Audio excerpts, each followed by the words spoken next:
um construtor do direito do trabalho, uma figura marcante para a história do Brasil, que apenas com 24 anos de idade participou da comissão que elaboraria mais tarde a consolidação das leis do trabalho.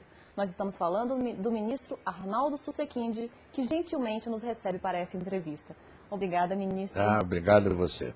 Ministro, até hoje a CLT recebe algumas acusações de que foi fruto de inspiração fascista na Carta del Lavoro de Mussolini. Você acredita que isso tem fundamento? Não. Inclusive eu li no sábado, se não me engano, entrevista de um senhor Zanetti, que eu não sei quem é, dizendo isso. Acontece que, evidentemente, é uma ignorância. Ignorância no sentido seguinte. Em primeiro lugar, a CLT tem 1.922 artigos.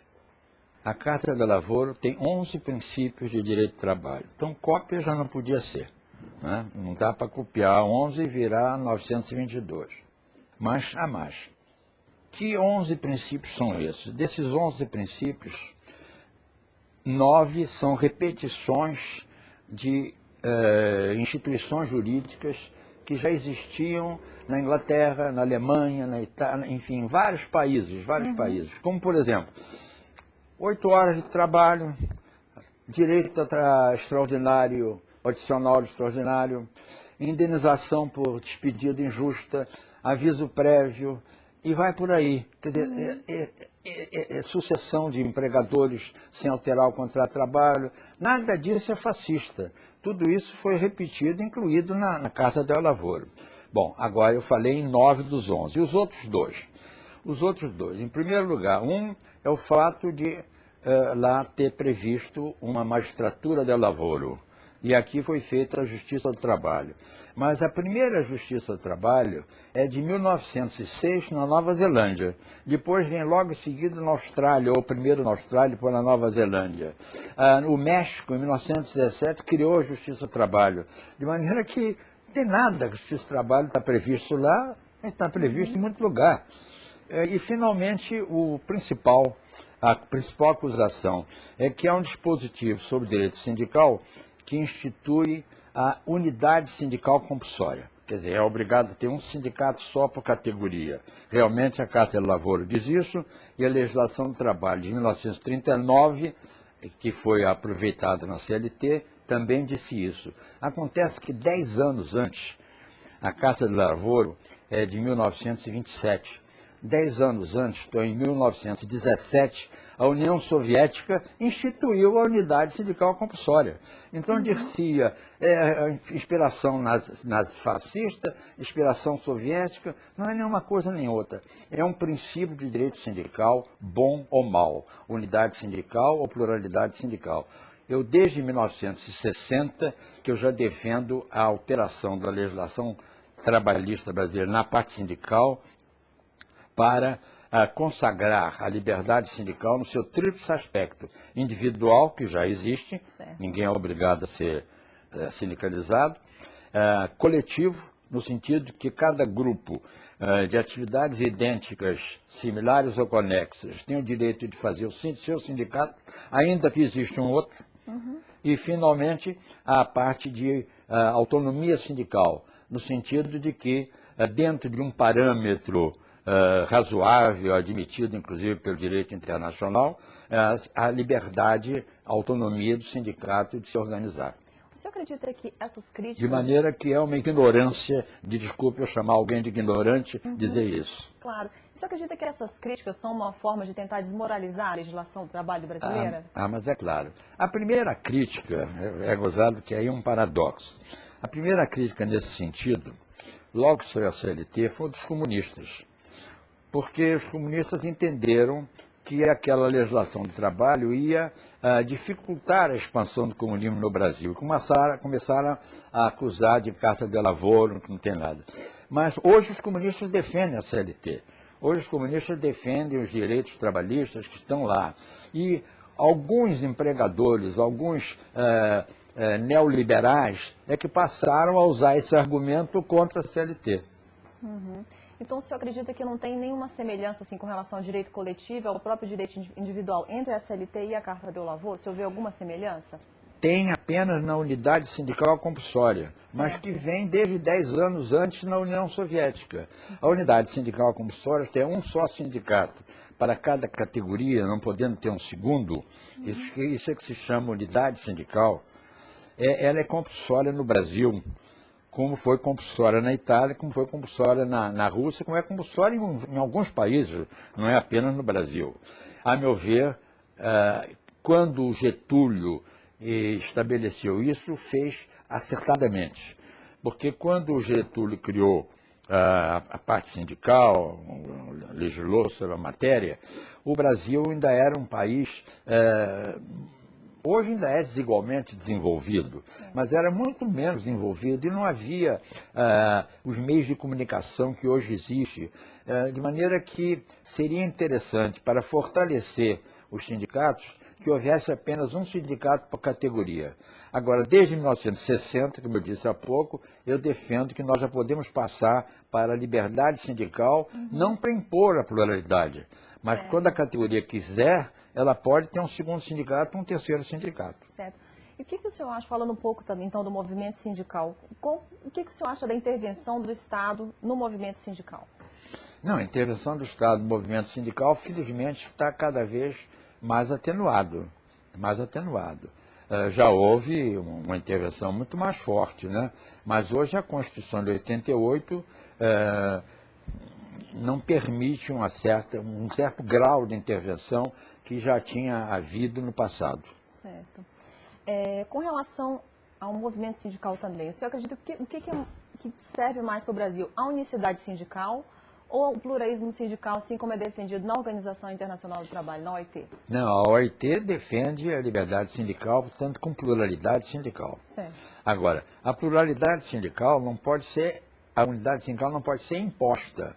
Agora, o ideal é que, tendo liberdade até para ter mais de um sindicato, a categoria seja unida e só tenha um, porque ficaria muito mais forte. Mas não pode ser, é proibido ter um segundo ou um terceiro. Certo. Com relação ao imposto sindical compulsório, você acredita que o Brasil hoje já poderia sobreviver sem esse imposto? Ah, poderia. Poderia viver desde que substitua por algo que a OIT, Organização Internacional do Trabalho, admite como legítimo, que é o cânon de participação, ou vamos dizer, uma cota de participação. O que é isso? Quer dizer, em vez de imposto sindical, em que todo trabalhador, um dia de salário por ano, tem de passar para o sindicato, uma parte fica lá, outra parte vai para a federação, outra parte para a confederação, e uma parte até fica com o Ministério do Trabalho. Certo. Isso, a meu ver, devia acabar. Isso realmente viola o princípio da liberdade sindical. O que é cânon de participação, que é a Organização Internacional do Trabalho, no qual eu funcionei durante 23 anos, e considera como legítimo. É quando um sindicato obtém uma convenção coletiva de trabalho que beneficia os seus associados, os seus representados, ela pode colocar, dentro de um limite que a legislação estabelece, é claro, pode colocar uma taxa a ser paga pelos trabalhadores beneficiados por aquele aumento de salário. Essa taxa é denominada pela OIT como cânon de participação. E a súmula de jurisprudência da OIT, porque o Comitê de Liberdade Sindical da OIT e a Comissão de Peritos na aplicação de convenções, quando a matéria é repetida, se torna uma jurisprudência pacífica, eles numeram como uma orientação, que é o que nós aqui chamamos como súmula. E há uma súmula declarando a legitimidade do cânon de participação dentro do limite estabelecido por lei. Não tem muita explicação até o imposto compulsório para um trabalhador, por exemplo, que não é sindicalizado, né? Inclusive ele, desde que ele é beneficiado. Certo. Porque, repara bem, até é uma certa iniquidade você ser mantido pelos associados, o sindicato mantido pelo associado, o sindicato obter vantagens para toda a categoria e a outra categoria não precisa nada. Então, esse cânon de participação resolve isso. Com relação agora um pouco ao poder normativo da Justiça do Trabalho, qual é a importância que o senhor acha desse poder normativo? Você acha que ele serve mais para os trabalhadores ou para os empregadores? Olha, depende da orientação de cada tribunal, né? O tribunal pode ser mais favorável ao empregador, mais favorável ao trabalhador. Eu acho que deve continuar o poder normativo. Ele foi um pouco reduzido pela emenda constitucional 45, mas ainda sobrevive. Ainda sobrevive e, a meu ver, é inconstitucional a própria emenda constitucional. Aí é uma certa contradição que muita gente não vai entender. É que há princípios que são cláusulas pétreas na Constituição. Então, uma emenda constitucional não pode alterar a própria Constituição. E uma das cláusulas pétreas da Constituição é o direito que tem a pessoa, quando está ameaçada de lesão no seu direito, de ingressar na Justiça do Trabalho. Ora, você proibindo que seja ingressado na Justiça do Trabalho o trabalhador, evidentemente você está tolhendo um direito dele. E a emenda constitucional 45, ela estabelece, em primeiro lugar, que deve haver uma negociação direta, o que é ideal, que se resolva o conflito coletivo numa negociação direta, depois com mediação de terceiro, mediação que pode ser do próprio Ministério do Trabalho ou de um árbitro escolhido, né? E, finalmente, não tendo logrado êxito, as duas partes podem, por consenso, escolher entre o Tribunal do Trabalho, para julgar o dissídio coletivo, ou um árbitro. Geralmente escolhem o próprio Tribunal do Trabalho, mas pode escolher um árbitro. E aí, então, vem aquela crítica que eu fiz da emenda constitucional.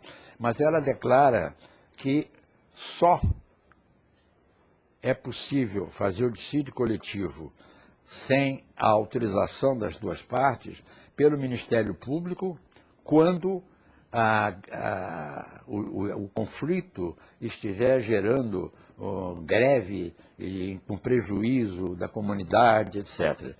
E, no mais, não admite. Eu acredito que essa proibição é inconstitucional. Por quê? Porque uma emenda constitucional não pode ferir, não pode violar uma cláusula pétrea da Constituição. E está lá no artigo 5º da Constituição o direito de todo cidadão ingressar no Poder Judiciário para, não apenas para resolver problema de lesão do seu direito, mas ameaça de lesão. De maneira, não há uma ameaça de lesão para uma categoria quando, terminado um ano de reajustamento em vigor, ele fica sem reajustamento nenhum, com a inflação continuando, então não tem esse direito? Ao meu ver, tem. Ou o Constituinte está querendo que esse trabalhador entre em greve. Eu não acredito que a emenda constitucional seja feita para motivar a greve e resolver pela força, pela greve. De maneira que eu acredito que essa proibição é inconstitucional. Certo. Falando um pouco agora da formação da CLT, o senhor acredita que os movimentos sindicais dirigidos por comunistas e anarquistas nos anos 20 e 30, eles influenciaram de alguma forma na edição da CLT? Ou ela foi, como muitas pessoas falam, um presente de Getúlio Vargas para a classe trabalhadora? Não houve essa influência, não. De 1930 a 1941, 42, Getúlio teve 3 fases da legislação do trabalho. A primeira fase de decreto legislativo, de 1930 a 1934. A segunda fase de lei, de 34 a 1937. E, finalmente, a fase de decreto-lei, de 37 em diante. Essas 3 fases estabeleceram direitos que não estão, vamos assim dizer, brigando um com o outro, mas que precisariam ser aperfeiçoados e que, inclusive, deixavam muito claro, a começar pelo seguinte: não havia uma lei sobre contrato de trabalho. Havia uma lei sobre rescisão do contrato de trabalho, a Lei 62, de 1935, mas não havia uma lei sobre contrato de trabalho. Aplicava o Conselho Nacional do Trabalho e os outros órgãos, juntas de conciliação, que já existiam, e aplicavam o Código Civil, contrato de prestação de serviço,